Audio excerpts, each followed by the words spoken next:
Carbon X สวัสดีครับ Carbon X ครับคิดเขียนหลังเกมวันนี้เราจะย้อนกลับไปในเกมที่ลิเวอร์พูลเปิดบ้านเอาชนะ Nottingham Forest ไป 3-0 เมื่อวันอาทิตย์ที่เพิ่งผ่านมาว่ามันมีประเด็นอะไรที่น่าสนใจบ้างนะครับวันนั้นหลังจากจบเกมเราก็ไลฟ์กันคุยกันซึ่งผมก็ได้บอกว่าเกมนี้ไม่น่าจะมีประเด็นอะไรให้ได้เจาะมากนักนะฮะเพราะเนื่องด้วยคู่ต่อสู้เกมนี้ไม่เหมือนเกมก่อนหน้านี้ที่มีความเข้มข้นมีความดุดันมีความเกรี้ยวกราดนะแล้วก็สร้างปัญหาให้กับเรามากมายนะแล้วเราก็เจอสถานการณ์โอ้โหหนักหนามาหลายเกมนี้คู่ต่อสู้อาจจะมาแบบเจียมเนื้อเจียมตัวนิดนึง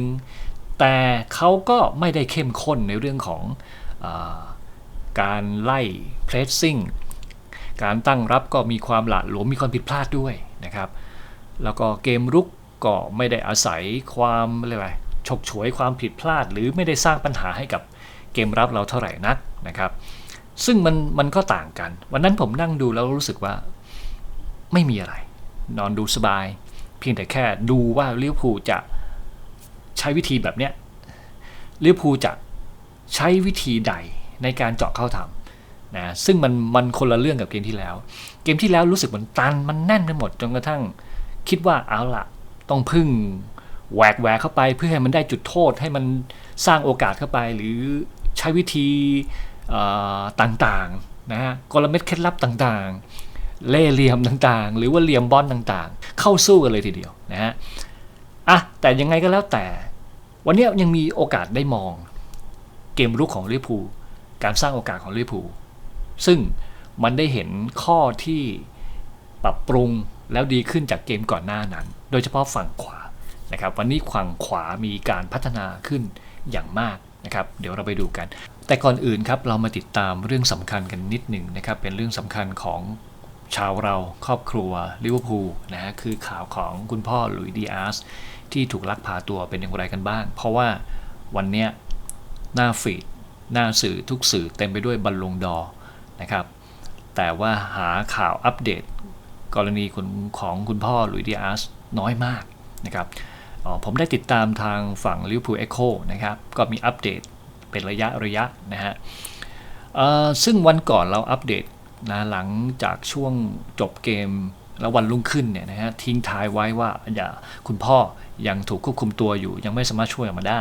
ทางรัฐบาลโคลอมเบียก็ประกาศว่านี่คือวาระแห่งชาติก็ระดมกำลังการค้นหาแล้วก็ตั้งเรียกว่ารางวัลแก่ผู้พบเห็นเบาะแสช่วยเหลือกันเต็มที่นะฮะวันนี้ก็เลยมาอัปเดตกันนิดนึงว่าเป็นอย่างไรกันบ้างผ่านมา2วันเนี่ยนะครับล่าสุดมีอัปเดตเขาแจ้งล่าสุดจากโคลอมเบียในวันที่31ในช่วงเช้านะฮะตามเวลาฝั่งอังกฤษเนี่ยนะฮะเขาบอกว่าเจ้าหน้าที่จากโคลอมเบียเชื่อว่าพ่อของหลุยส์ ดิอาสยังคงอยู่ในโคลอมเบียซึ่งก่อนหน้านั้นมีข่าวว่าน่าจะถูกลักพาตัวข้ามประเทศไปยังเวเนซุเอลาซึ่งจะทำให้ยากยิ่งขึ้นนะครับเจ้าหน้าที่โคลอมเบียยังคงยืนยันว่ายังอยู่ในประเทศนี้ก็คือโคลอมเบียแล้วก็สามารถอ้างตัวบุคคลที่เกี่ยวข้องแล้วก็มีส่วนร่วมในการลักพาตัวนี้คุณพ่อของดิอาสคือหลุยส์ มานูเอล ดิอาสเนี่ยยังคงหายตัวไปหลังจากที่มากับครอบครัวคุณแม่ซิเลเนส มารูลันดานะครับถูกจับนะระหว่างทางซึ่งโดยสารรถตู้มากับครอบครัวด้วยกันรัฐบาลโคลอมเบียระดมสรรพกำลังทั้งตำรวจมีทหารมาร่วมด้วยระดมกำลังค้นหาทั้งบนบกทั้งบนอากาศโดยประสานกับกองกำลังทหารของประเทศโคลอมเบียส่งคอมมานโดเข้าช่วยเหลือรายงานระบุว่าตำรวจชั้นยอดหน่วยคอมมานโดของกองทัพราว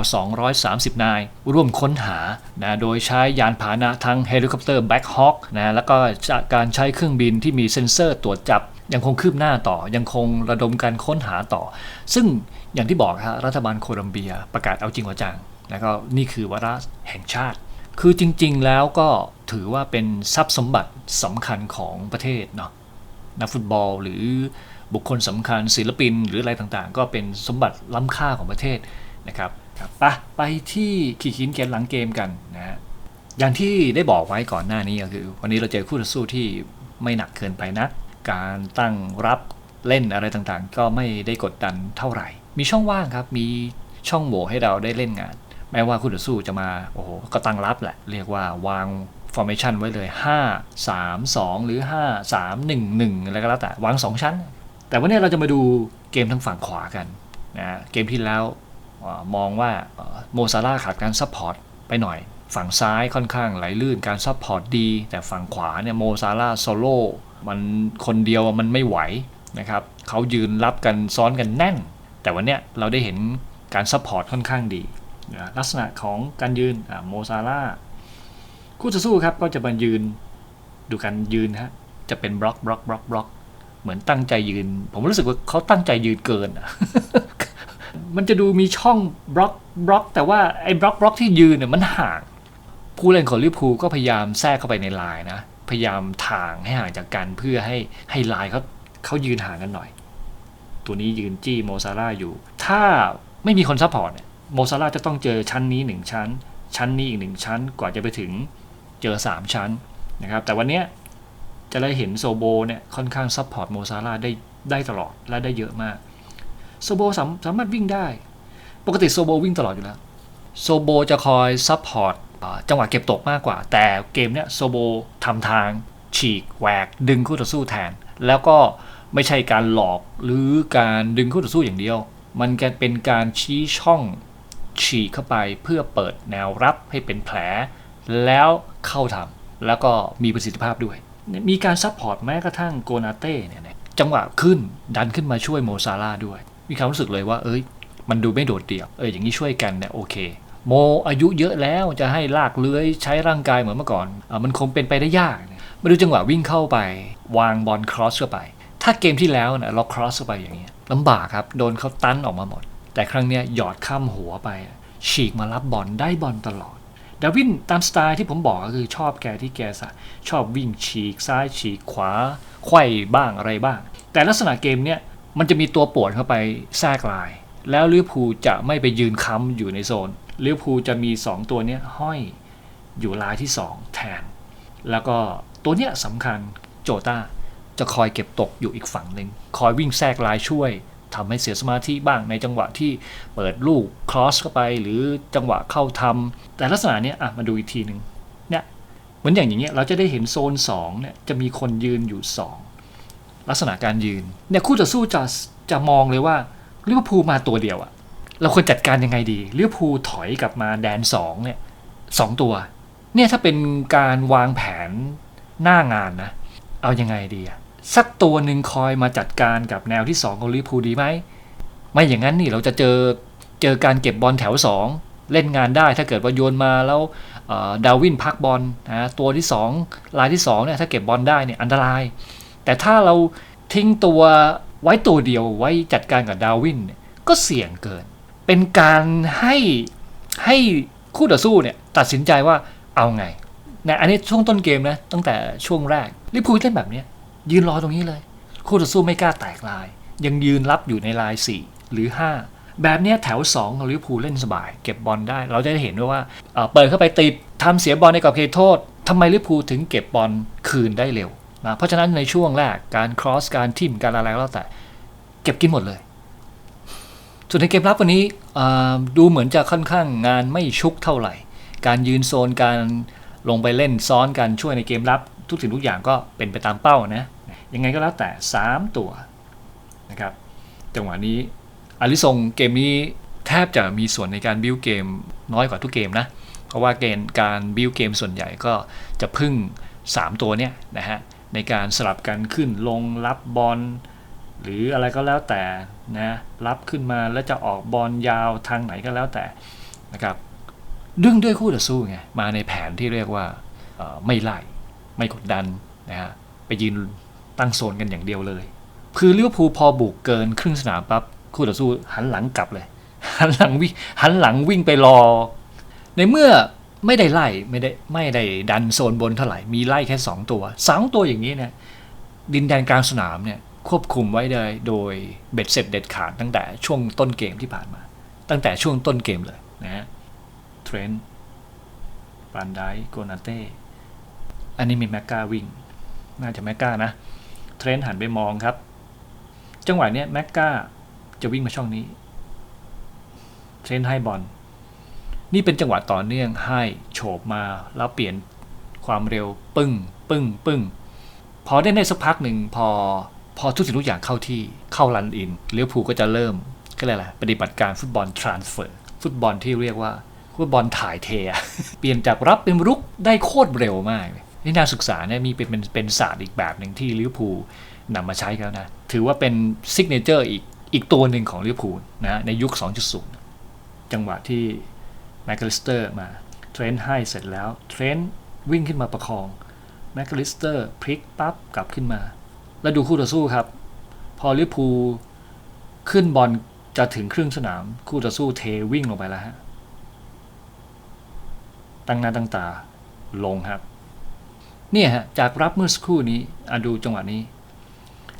รับบอลจากเทรนต์ให้มาแมคคาลิสเตอร์วิ่งมานะฮะรับบอลเสร็จพลิกแล้ววิ่งขึ้นมา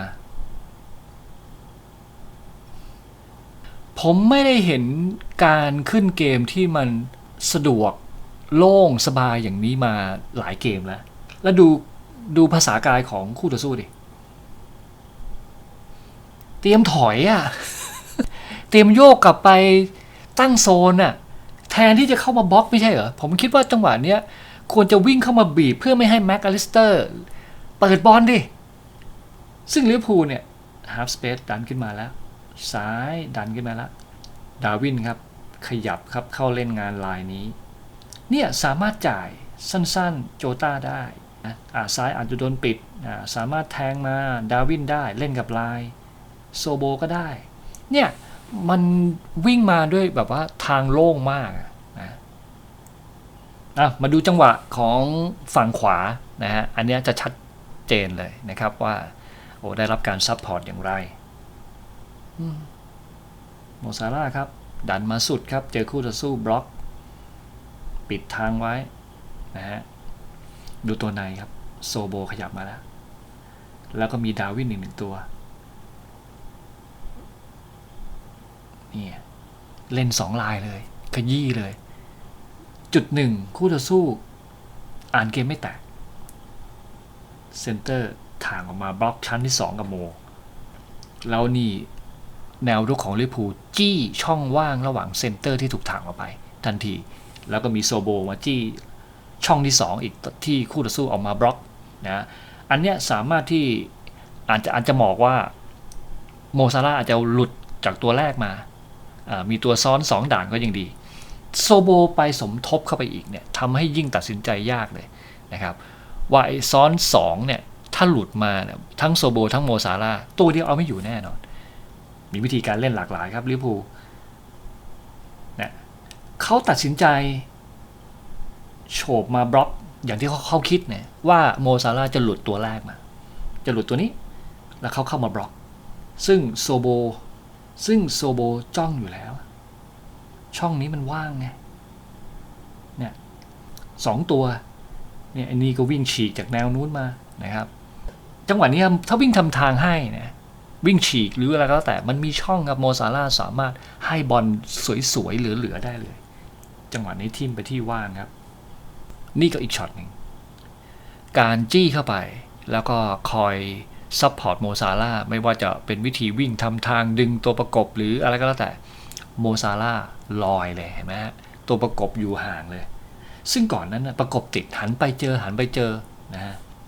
แล้วโซโบวิ่งเข้าไปโอ้โหเนี่ยแหละมันทำให้ผวาทั้งแผงนะดูนะครับตัวนี้ต้องวิ่งตามมาเซนเตอร์ด้านในต้องถางออกมานะครับแต่ที่แน่นอนตัวนี้โมซาร่ามีเวลามีพื้นที่แล้วจะเลื้อยเข้าไปหรือจะคอสเข้าไปได้หมดไปดูเกมรุกของคู่ต่อสู้นิดหนึ่งอาจจะศึกษามาลงไปรับต่ำให้ลิเวอร์พูลดันขึ้นไปสูงเดี๋ยวเซนเตอร์ไลน์ก็จะดันสูงตามเขาใช้ตัวที่มีความเร็วคอยเล่นกับไลน์ถ้ามีโอกาสตัดบอลได้จะวางทะลุเขาไม่ได้ออกริมเส้นเขาอาศัยความเร็วของอีลันก้าเนี่ยเข้าเล่นงานตามช่องคือวางแผนถอยไว้ให้ลิเวอร์พูลดันสูงพอเดี๋ยวดันสูงไลน์จะลอยก็เล่นกับจังหวะหลังลอยนะซึ่งคาดว่าน่าจะเล่นงานได้พอลิเวอร์พูลมีปัญหาแบบนี้และซีซั่นก่อนหน้านี้เนี่ยก็เจอปัญหาแบบนี้โดยตลอดลิเวอร์พูลก็เสียประตูด้วยรูปแบบนี้ แต่ด้วยวิธีการไล่บอลของแดนกลางเนี่ยมันทำให้คู่ต่อสู้แทบจะเซตบอลไม่ได้มันไม่เหมือนเดิมไงคือกลางเรามีพลังงานมากขึ้นสามารถไล่สามารถที่จะบล็อกช่วยกันเล่นได้ต่างกันเมื่อก่อนมันไม่ใช่แบบไดเรกเหมือนเมื่อก่อนที่หลุดมาแล้วจากแดนบนแล้วกลางสนามโฟลว์ไหลลื่นรั่วเป็นน้ำเลยเหมือนเมื่อก่อนแล้วมันแทงทะลุได้ง่ายแต่ในยุคนี้เนี่ยพอคุณหมุนคุณพลิกหลุดมาได้คุณจะต้องเจอการไล่ล่าแดนกลางสนามคุณอาจจะต้องโดนดีเลย์อาจจะต้องโดนไปบล็อกซึ่งมันก็เพียงพอให้แนวรับมีเวลาในการเซตเกมรับใหม่เซตไลน์ใหม่ถ้าเป็นเมื่อก่อนนะเรามีปัญหาฤดูกาลก่อนหลุดแดนบนแล้วกลางสนามไม่สามารถดีเลย์ได้ถ้าเป็นเมื่อก่อนนะถ้าไหลมาเราโดนเขาโยนข้ามกองหลังไม่ทันครับเพราะว่ามันมาเร็วไม่มีเวลาเซตไม่มีเวลาตั้งไลน์แม้กระทั่งเช็คล้ำหน้าก็ไม่ทันแต่ยุคนี้เราได้การไล่กลางสนามพอไล่ปั๊บเขาก็ต้องแต่งต้องพลิกต้องหลบเรียกว่ามีเวลาให้กองหลังได้ปรับทับมาดูเกมรุกกันต่อนะครับเกมรุกฝั่งขวาที่มีโซโบช่วยฮะโซโบนี่วิ่งแทรกขึ้นมาเห็นเลยนะฮะตัวนี้1ตัวนี้2ตัววิ่งมาตัวนี้ก็ทำให้ห่างจากโมซาร่าเรียกว่าไม่ต้องหันมาเจอปั๊บประจันอยู่ตรงหน้าขนาดนี้มีพื้นที่มีเวลาได้คิดแล้วดูลาย2ของลิเวอร์พูลนะฮะยืนต่ำอย่างที่บอกไม่ยืนตันเข้าไปอยู่ในลายกองหลัง4ตัวของเขาเลยเรียกว่าลองดูคุณจะยืนเป็นลายไหมส่วนเราอยู่ข้างล่างนะคุณต้องมาหาเราพอลายคุณมาหาเราเดี๋ยวเราจะมีช่องว่างตลบหลังเอานะครับเพราะว่าตัวตลบหลังเราอยู่นี่เดียโกโจต้าสามารถตลบหลังได้ถ้าดึงเอาแนวรับของเขาดันตามแถว2ของเรามาได้มันมีความหลากหลายแล้วก็มีดาวินเนี่ยคอยดึงอยู่ช่วงนี้ดาวินไม่วิ่งคู่ต่อสู้ก็ไม่ตามเนี่ยคู่ต่อสู้ก็ยังยืนเป็นแผงอยู่เป็นแนวอยู่เพราะดาวินอยู่นี่ใช่ไหมทีนี้ทางขวาจะบุกก็บุกไปหลังลอยครับพื้นที่เยอะเลยจังหวะบิลด์อัพนี่ครับนี่บิลด์อัพยันโกนาเต้ขึ้นมาสูงเลยนะฮะแล้วก็เป็นจังหวะที่ขึ้นมาแล้วสบายสบายในที่นี้คือดูครับพื้นที่ตรงนี้คู่ต่อสู้ยืนรออยู่เรียกว่ายืนรอยืนดักบีบไหมไม่บีบเข้าบล็อกไหมไม่บล็อกก็ยังยืนเป็นช่องอยู่เห็นไหมอย่างนี้สามารถให้บอลได้นะให้ได้ตามช่องเห็นการลักษณะการยืนที่แปลกกองหน้า2คนเนี่ยก็จะรู้กันถ้าดาวินลงไปตรงนี้โจต้าจะหุบเข้ามานะแล้วเดี๋ยวจะมีคนแทรกลายขึ้นไปพื้นที่ว่างๆเห็นไหมพอให้มาเสร็จมันมีช่องให้แล้วลักษณะการพลิกบอลของกาเวนเบิร์ชเหมือนเดิมถ้าบอลมันไหลลื่นกาเวนเบิร์ชจะเห็นการพลิกของเขาซึ่งเป็นจุดขายของเขากาเวนเบิร์ชนี่โกนาเต้ครับให้บอลไปทางนี้ก็ไม่มีช่องแล้วหลังจากนั้นนะดูดาวินอยู่ตรงนี้โจต้าอยู่ตรงนี้นะครับเอาเท่านี้ก่อนพลิกกลับมาหมุนนะอันนี้ซิมิคัสรออยู่แล้ว2คนนี้เริ่มเล่นงานโจต้าวิ่งทางนี้ครับแล้วดาวินพุ่งเข้าไปตรงนี้อีกคนหนึ่งแล้วมีโมร่วมด้วยอีก1คนหลุดจากตรงนี้เข้าไปก็มีพื้นที่แล้วมีตัววิ่งด้านในปั๊บเขาจะหลุดเลยพอมีโซโบเข้ามาเล่นร่วมกันนะโมซาร่าจะสามารถวิ่งได้นี่คือสิ่งที่ผมอยากได้มิดฟิลด์เบอร์8หมายเลข8ตำแหน่งหมายเลข8ที่หลากเลื้อยไปข้างหน้าได้ดีไปกับบอลได้ดีไม่เสียบอลง่ายแล้ววิสัยทัศน์การจ่ายบอลการครีเอทสร้างสรรค์ดีๆซึ่งผมคาดหวังจะได้จากนาบิเกต้ามากเลยไอ้ตำแหน่งหน้าที่แบบเนี้ยเห็นไหมพอได้บอลตรงนี้ปั๊บลากเลื้อยไปเนี่ยมันต้องกาเวนเบิร์ชแบบเนี้ยทำงานเป็นทีมครับกาเวนเบิร์ชรับแล้วไปโจต้าช่องนี้ดึงตัวนี้มาดาวินฟรีโมซาร่าเข้าไปประกบหน้าเลยโอ้โหมันมีหลายชั้นนะถ้าโมซาร่าเข้าโซนหน้าได้เนี่ยอันตรายแล้วอย่าลืมนะเมื่อหลุดโมซาร่ามาอีกยังมีดาวินอยู่แถว2อีกเราไม่ได้เห็นการเล่นแบบเหมือนเมื่อก่อนฝั่งซ้ายจะต้องเล่นรับบอลจากซ้ายพลิกด้านในเลี้ยงตัดขวายิง มันเป็นวิธีการที่หลากหลายมากขึ้นนะบางทีมจะมีผู้เล่นที่เป็นฝั่งซ้ายตัดขวายิงหรือบางทีมอาจจะมีผู้เล่นฝั่งขวาที่ล็อกเข้าซ้ายตัดซ้ายยิงอย่างเดียวตอนนี้มันเก่าไปแล้วนะฮะลิเวอร์พูลเล่นอย่างนี้มาเมื่อหลายปีก่อนหน้านั้นตอนนี้ก็บอกแล้วไงเวอร์ชัน 2.0 มันเปลี่ยนไปหมดแล้วแนวรุก3ตัวถ้าคุณยังเล่นอย่างนั้นอยู่คุณตกยุคนะคุณเป็นแพท1นะของเราแพท2และอย่างที่ผมบอกเมื่อบุกเข้าไปจ่ายพลาดเรามี2ตัวที่พูดเมื่อสักครู่เนี่ยสามารถเก็บบอลจังหวะ2ได้คู่ต่อสู้ไม่ได้บอลนี่คือพลังแล้วก็วิธีการเล่นที่ผู้เล่นชุดใหม่โดยเฉพาะกลางสนามมิดฟิลด์เข้าใจอย่างลึกซึ้งมากขึ้นทุกวันแล้วก็เล่นได้อย่างที่เราคิดเมื่อก่อนเราก็จะมองว่าเฮ้ยไม่มีตัวเก็บบอล2เลยว่ะตอนนี้เก็บบอล2ได้หมดเลยเนี่ยแล้วเล่นท่ามกลางที่คู่ต่อสู้ไม่เอาอะไรเลยเนี่ยอันนี้แม็กอลิสเตอร์ครับซึ่งเป็นคนที่รู้อยู่แล้วแม็กอลิสเตอร์เนี่ยเวลาได้บอลก็จะมีจังหวะนิดนึงก็จะไม่ได้ปรุดปราดเกมก่อนๆเราไม่ได้เห็นแม็กอลิสเตอร์ยืนแล้วคู่ต่อสู้ยืนห่างขนาดนี้แล้วดูภาษากายดิเขาหันหลังวิ่งกลับฮะแล้วไม่ได้วิ่งมาบีบมีจะวิ่งคอยจะบีบอยู่ตัวนี้ก็ตัวเดียวดูมีตัวนี้ตัวเดียวที่เตรียมที่จะเข้ามาบีบแต่มันไม่ได้ทันมันหันหน้าก็จริงกำลังคิดอยู่จริงแต่ว่าไม่เพลสไม่บีบไม่พยายามปิดทางของการบิลด์อัพเกมของแมคคาลิสเตอร์กำลังจะขึ้นผ่านครึ่งสนามอย่างที่ผมบอกผู้คู่ต่อสู้คู่เล่นต่างๆเตรียมลงไปเซตอัพแดนหลังรอเลยพอไปเซตอัพแดนหลังรอสิ่งที่เกิดขึ้นคือเราสามารถคิดอะไรก็ได้จะเปิดอย่างนี้ผู้ต่อสู้จะวิ่งฉีกยังไงเราจะเล่นกับแนวรับของเขาอย่างไรมีเวลาคิดเยอะเลยมีคนเดียวที่เข้ามาบล็อกจังหวะเปิดของแมคคาลิสเตอร์ตัวเดียวครับแต่ช็อตนี้แมคคาลิสเตอร์ง้างแล้วใครวิ่งโซโบหาช่องนี้หรือจะโยนคอสดาวินเตรียมโฉบหรือจะขวางสนามมาโมซาร่าหลุดไม่มีตัวประกบโมซาร่าว่างเลยโมซาร่าเล่นสบายเกมนี้นี่วันเนี้ยฝั่งขวาเนี่ยเละเทะเลยโมซาร่าปล่อยเอาด้านข้างนอกจากมีโซโบและยังมีเทรนต์มาช่วยด้วยเนี่ยคือสิ่งที่มันเห็นเปลี่ยนแปลงจากเกมก่อนๆนะเทรนต์แหวกเข้ามาเนี่ยคู่ต่อสู้ตามมาเลย2อาจจะเห็นวิธีการเล่นการเซตการบิวเกมตั้งแต่แดนกลางไล่ขึ้นมาเรื่อยๆจะค่อนข้างชิลสบายหน่อยเราเคยเครียดกับเจอเกมเพรสซิ่งกดดันแดนบอลไล่บอลจนเราผิดพลาดหรือหาช่องจ่ายไม่ได้แหวกเข้าไปก็ตันโยนเข้าไปก็แน่นแต่เกมเนี้ยกลางสนามเดินเล่นได้เลยแมคคาลิสเตอร์ครับมันมีเวลาว่างคุณเห็นไหมฮะลงมายืนรอบอลแล้วพื้นที่ว่างๆแมคคาลิสเตอร์ก็ว่างมีคนเข้าไปประกบตัวเดียวและส่วนผู้เล่นที่เหลืออื่นๆถ้าเป็นเราแล้วเราคงไม่พอใจว่าเฮ้ยมึงวิ่งกันทำไมเนี่ยถ้าผมเป็นแฟนฟอเรสต์เนี่ยวิ่งกันทำไมเราก็ไม่รู้วิธีการเล่นวิธีคิดปรัชญาการเล่นของพวกเขาเป็นยังไงแต่ถ้าเป็นเรานะเราไม่แฮปปี้แน่เลยถ้าเราเห็นผู้เล่นของเราอย่างนี้แล้วปล่อยคู่ต่อสู้ว่างขนาดนี้จังหวะวิ่งของดาวินครับซึ่งผมบอกอยู่เสมอว่าดาวินผมชอบเป็นคนที่วิ่งไขว้วิ่งซิกแซกวิ่งทะแยงวิ่งฉีกวิ่งเฉียงแล้วเวลาวิ่งฉีกวิ่งเฉียงเนี่ยมันเหมือนกับว่าอารมณ์ผมความรู้สึกผมคือถ้าคุณออกตัวจังหวะจ่ายคุณออกทะลุแนวเนี่ยมันเสี่ยงกับการล้ำหน้ามากยกเว้นคุณจะวิ่งจากแดนหลังเข้าไปเขาเรียกอะไร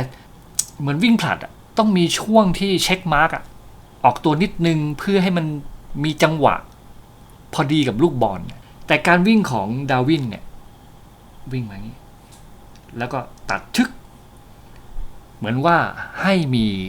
จังหวะเช็คมาร์กเพื่อสร้างสปีดของตัวเองแล้วพอดาวินขยับเพื่อนเห็นแล้วดาวินขยับสามารถแทงได้คือถ้าดาวินขยับปั๊บเป็นคนที่เร็วอยู่แล้วแทงช้ากว่าเสี้ยววินาทีรับหน้าทันทีแต่ถ้าดาวินขยับวิ่งมาสักเศษ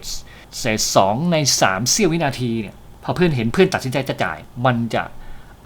ลดการล้ำหน้าลงนะสำหรับความคิดผมคือมันมีการวิ่งให้เห็นนะพอเพื่อนเห็นแล้วจะจ่ายก็จ่ายเลยวิ่งขวางสนามมาก่อนแล้วปึ๊บโมซาร่าให้โดยมีผู้ช่วยอันนี้สำคัญมากเลยโจต้าบทบาทของโจต้าเนี่ยช่วยแดนหน้าได้ดีมากโจต้าก็จะวิ่งฉีกแนวหนึ่งเพื่อให้มีพื้นที่ ก็จะเรียกว่าโอ้โหทำงานเป็นระบบเป็นทีมเวิร์กทีมไปที่ว่าดาร์วินก็จะวิ่งฉีกมาตามเนี่ยไม่ตามได้ยังไงครับต้องตามมาแล้วดูตรงนี้ฮะเสียตัวมา2ตัวโดยเฉพาะหวังว่าจะบล็อกการทะลุทะลวงของโมซาร่าครับแต่โมซาร่าใช้วิธีการจ่ายตามลายที่เพื่อนวิ่งแทนที่น้องๆวิ่งแทนแล้วโจต้าก็ทำหน้าที่ของเขานี่ฮะยืนรอเก็บตกอยู่อีกฝั่งหนึ่งก็สามารถดึงคู่ต่อสู้ทางฝั่งซ้ายได้แต่ไม่รู้นะมีช่องตรงกลางเนี่ยจะไว้ทำลายก็สุดแล้วแต่จังหวะโอกาสเป็นจังหวะ transfer อีกรอบหนึ่ง ทะลุทะลวงเรียกว่าโต้กลับ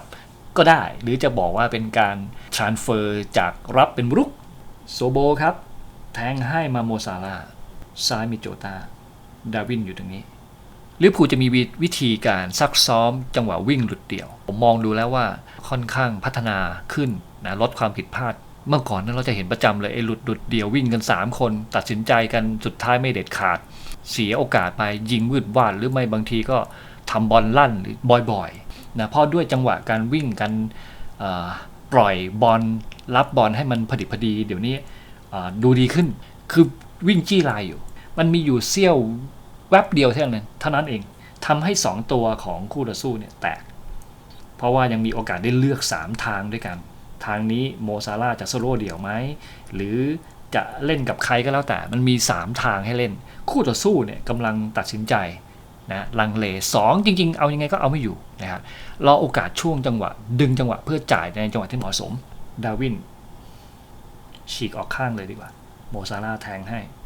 กลับกลายเป็นว่าทำไมเทมา2คนน่าจะอ่านเกมว่าระดับอย่างดาร์วินนูนเยสเนี่ยยิงแน่นอนคิดเหมือนกันเทมา2ตัวแล้วก็ปล่อยให้เดียโกโชต้าว่างช็อตต่อมาครับเมื่อรับบอลแล้ววัยรุ่นอุรุกวัยครับมีหรือจะปล่อยครับยิงครับส่วน2ตัวนี้โอ้โหตัดสินใจที่เทมาฝั่งเดียวเนี่ยกะว่าเสียงดวงเทหมดหน้าตักเลยเทขวาหมดเลยเพื่อบล็อกทางด้านดาวินเดียโกโจต้าว่างเลยวิธีการวิ่งของดาวินนูนเยสเนี่ยวิ่งพอสักพักจะเปลี่ยนแนวทางทิศทางการวิ่งแบบฉับพลันทันใดนะทำให้คู่ต่อสู้เนี่ยหลงทางบ่อยเมื่อสักครู่นี้ดูด้านข้างอาจจะไม่ชัดอันนี้ดูจากกล้องหลังประตูโมซาร่าทางนี้นะแทงไปอันนี้ดาวินนะก็ยังวิ่งจี้ตอนแรกวิ่งจี้ทางนี้อยู่นะฮะช็อตต่อมาครับดาวินครับจากวิ่งเมื่อสักครู่นี้ฉีกมาทางนี้เลยครับ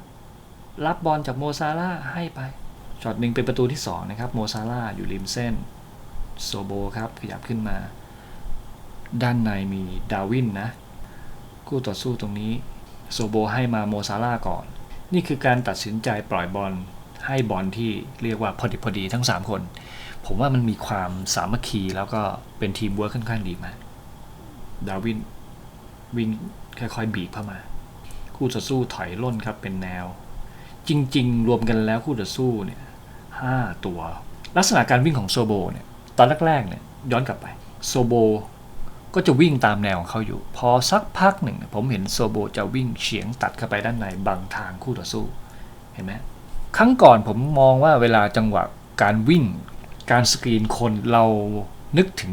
ซาดิโอ มาเน่นะการบล็อกคู่ต่อสู้ทำทางเกะกะให้คู่ต่อสู้ไม่สามารถที่จะสปรินต์ไปเพื่อไปบล็อกไปกดอะไรได้เกมนี้เราได้เห็นโซโบวิ่งแล้วเปลี่ยนทิศทางเข้าไปบังทางคู่ต่อสู้ข้างหน้าแล้วโซโบก็วิ่งเข้าไปนะรอจังหวะเวลาโซโบหลุดเข้ามาแล้วโมซาร่าจ่ายโซโบวิ่งเข้าไปและดูดาวินขยับเข้ามาบีบเข้ามาและดูลักษณะมันต่างกันจากเกมก่อนๆซึ่งโมซาร่าเนี่ยต้นเกมอาจจะเจอการตันพลิกไม่ได้แต่พอมีคนร่วมเล่นโมซาร่าก็มีพื้นที่มีจังหวะเวลาและดูจังหวะการตั้งรับคู่ต่อสู้กลายเป็นว่าโอเคอยู่ในกรอบเขตโทษไม่กล้าเข้าพลาดนะครับแต่ผมเห็นการยืนห่างและยืนจ้องบล็อกไม่อยู่ผมเห็นตั้งแต่ก่อนหน้านั้นแล้วนะครับซึ่งตอนแรกๆนะโมซาร่าก็พลิกเล่นยากแต่พอมีคนร่วมเล่นด้วยโคเวอร์ด้านในเข้าไปเนี่ยโมซาร่าเนี่ยสบายเลยเท่านั้นเองครับจ่ายมาสวยๆแบบนี้โอ้โหโซโบสปีดดีกว่าแล้วครับดาวินครับหลุดมาตรงนี้ ผมไม่แน่ใจว่าก็เช็คไลน์ล้ำหน้าอยู่หรือเปล่าแต่จังหวะเท่าที่ดูมันไม่มีทางอะเพราะวิ่งมาจากแดนหลังเห็นว่าดาวินวิ่งแทรกไลน์มาหยุดกันทั้งหมดเลยพอหยุดกันทั้งหมดไปบอลมันทะลุเลยไปถึงสุดเส้นหลังเนี่ยซึ่งมันไม่ทันแล้วฮะแล้วก็ยิงเข้าไปช็อตเนี้ยมันต้องชมการจ่ายของโซโบคุณเห็นตรงนี้ไหมฮะบอลมันลอยไม่ใช่บอลเลียดนะดูอีกช็อตหนึ่งนี่นะการจ่ายสุดเส้นหลังซึ่งถ้าจ่ายบอลเลียดเข้าไปเป็นยังไงเท้าเลยครับติดเท้าแล้วดูดิเป็นช่วงที่บอลลอยเข้าไประหว่างที่เท้าไม่ถึงแล้วมือก็ไม่ถึงมันลอยนิดนึงอ่ะสูงข้ามไปนิดเดียวมันต้องเป็นจังหวะนี้เท่านั้นอ่ะถ้าผ่านเลียดเข้าไปลูกนี้ไม่ได้กินแต่เป็นการเปิดที่บอลมันลอยข้ามเท้าแล้วก็มือที่พยายามคว้าไปแต่บอลมันลอยสูงกว่าจังหวะมันเป็นใจจังหวะมันต้องเข้าอ่ะมันจังหวะมันควรได้ประตูอ่ะนะฮะมันก็เป็นเช่นนี้แหละนะครับเรื่องราวของคีกินเขียนนะหลังเกมผมเอามาให้ดูแค่ช่วง2ประตูแรกนะครับซึ่งทั้งหมดเนี่ยมันก็จะเป็นลักษณะแบบนี้เกมกลางสนามการจ่ายบอลการทำหน้าที่ของผู้เล่นลิเวอร์พูลก็เป็นไปตามมาตรฐานนะฮะเนื่องด้วยคู่ต่อสู้ค่อนข้างที่จะแตกต่างจากเกมที่ผ่านๆมาอันนั้นเราเจอหนักกว่านี้ยากกว่านี้เขี้ยวกว่านี้นะฮะเกมนี้ก็อยู่ที่ว่าเราจะได้ประตูตอนไหนแค่นั้นเองนะครับแล้วเราก็จะเร่งเอาประตูหรือไม่แค่นั้นนะครับก็วิเคราะห์รูปเกมนะคนที่เป็นแฟนบอลลิเวอร์พูลเราก็จะเห็นวิธีการเล่นที่พัฒนาขึ้นมาในแต่ละปีเยอะแยะมากมายลิเวอร์พูลเป็นทุกวันนี้ไม่ได้เพียงแค่อยากจะปรับเปลี่ยนแล้วก็เปลี่ยนโดยปุ๊บปั๊บเราใช้มันสร้างขึ้นมาจากรากฐานกุนซือผู้จัดการต้องมีทิศทางเช่นเดียวกับเจ้าของทีมต้องคิดเหมือนกันคุยเรื่องเดียวกันตัดสินใจในสิ่งเดียวกันแล้วก็ทำงานร่วมกันอย่างมีประสิทธิภาพเราต้องรู้จักปรัชญาการทำทีมก่อนเราต้องรู้จักทีมก่อนเราต้องรู้จักวิธีก่อนว่าเราจะเวไหนและเวไหนเหมาะช่วงแรกๆผู้เล่นในชุดแรกๆลิเวอร์พูลไม่มีเวไหนที่จะเหมาะสมเท่า pressing ในเมื่อสกิลความสามารถอะไรต่างๆลิเวอร์พูลชุดนั้นไม่โดดเด่นเท่าชุดนี้เพราะฉะนั้นเอา pressing ไป heavy metal ไปนะฮะพอสักพักหนึ่งปรับเปลี่ยนทีมได้หน้าตาดีพอสมควรเปลี่ยนใช้วิธีการเล่นรูปแบบอื่นๆเข้าไปแล้วก็ลดheavy metal ลงไปนะเริ่มมีการ cross บอลที่ดีปรับเปลี่ยนวิธีเริ่ม cross จะมีช่วงหนึ่งที่ลิเวอร์พูลก็เริ่มหันไป cross assist กันด้วยว่าเล่นแล้วก็เลยปรับเปลี่ยนใช้การโจมตีในรูปแบบต่างๆเยอะแยะมากมายเพื่อให้มันทนทานแล้วเล่นได้นานขึ้นเพราะว่าอายุนักเตะก็จะมากขึ้นตามลำดับเราก็ลดจังหวะลงแล้วเราก็ไปเล่นรูปแบบอื่นใช้วิธีอื่นๆเข้ามาผสมผสานกันไปโอเคนี่คือขีดเขียนหลังเกมนะครับก็สำหรับคลิปนี้น่าจะเป็นคลิปเดียวนะแล้วเดี๋ยวเราเจอกันกับเรื่องราวคอนเทนต์อื่นๆบ้างนะฮะในช่วงกลางสัปดาห์เป็นต้นไปนะฮะก็ขอบคุณทุกท่านชื่นชอบคลิปแนวนี้เนื้อหาแนวนี้ก็ subscribe กดไลค์กดแชร์กดกระดิ่งนะกดติดตามที่แฟนเพจด้วยนะครับทุกๆช่องทางเลยนะฮะแล้วก็อยากจะซัพพอร์ตนะครับก็ซุปเปอร์แตงได้นะครับสมัครสมาชิกได้นะเพื่อซัพพอร์ตผมโดยตรงเลยนะครับก็ขอบคุณมาณโอกาสนี้นะเดี๋ยวเจอกันใหม่ในคอนเทนต์ต่อไปนะครับขอบคุณทุกคนนะที่ได้ติดตามเจอกันคลิปหน้าสวัสดีครับ Carbon X